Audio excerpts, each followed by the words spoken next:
Είναι ότι, όπα μπρε, τύπου να γίνω κακιά σε κάποιον. Γινόμουν μόνο για στον εαυτό μου. Αλλά καλύτερα από το να έχω τόσο στήψη στον ότι έχω βγάλει κακιά σε κάποιον άλλο. Εντάξει, με κρίσουν όλες οι κοπέλες σε αυτή την ηλικία να το κάνουν, ναι.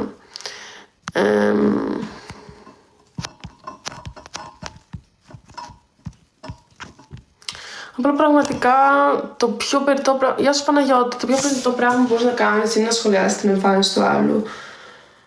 Το σημάδι που θα έχει με τη γέννησή του, το οτιδήποτε. Δεν χρειάζεται να πληγώσεις τον άλλον, δεν χρειάζεται να τον κάνεις να νιώσει άσχημα. Βάζεις κακία αυτό το πράγμα. Δεν είσαι κακός, είσαι κακός άνθρωπος. Και δεν ξέρω πώς γίνεται να είσαι περήφανος γι' αυτό. Να είσαι περήφανος που είσαι κακός άνθρωπος. Δεν γίνεται αυτό.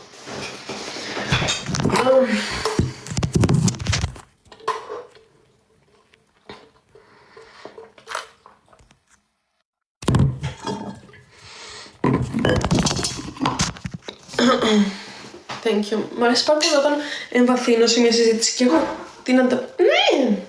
Αγάπη μου. Και έχω την ανταπόκριση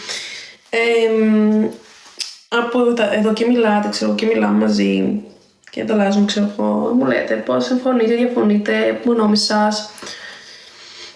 Επίσης, για κάποιο λόγο έχω, επειδή βλέπω πολλούς κακούς ανθρώπους, δεν θέλω να αποδεχτώ ότι υπάρχουν κακοί άνθρωποι. Κάπως έχω στο μυαλό μου ότι εντάξει, αυτός θα έχει περάσει δύσκολα. Θέλω να τους δικαιολογήσω στο μυαλό μου για να μην πιστέψω στην πραγματικότητα ότι υπάρχει τόσο κακία στον έξω κόσμο. Δηλαδή, μου λέει κάτι, μήπως το κάνει αυτό γιατί θέλει να εκμεταλλευτεί αυτό και αυτό. Και λέω, αποκλείεται. Δεν μπορεί άνθρωπος να σκέφτεται έτσι.